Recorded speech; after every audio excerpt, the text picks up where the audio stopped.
করছো? হ্যাঁ, কি করছো তুমি? শুধু দুষ্টুমি। দেখো মুড়ি এখান থেকে থাবা দিয়ে মুখে দিয়েছে, আমি ওর বাবাকে দিয়েছি। আর বাবা এই যে কি খাচ্ছ তুমি? খই দিয়ে দুধ দিয়ে মুড়ি দিয়ে খাচ্ছে। আর এই যে এখানে শুধু এই যে আকাম করার জন্য বসে থাকে। পড়ে যাবে। আমি খাবো না, তুমি খাও, আবার আমাকে দেয়। তুমি খাও, হ্যাঁ খাও। এভাবে খেতে খেতে কিন্তু এই দেখো পড়ছে, শিখে যাবে খাওয়া।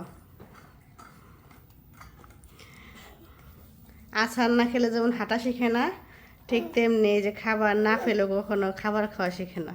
তুমি খাও শোনা, খাও। অনেক স্বাদু, দিদি ভাই বলতো ছোটবেলায়, অনেক স্বাদু, অনেক স্বাদু, অনেক স্বাদু।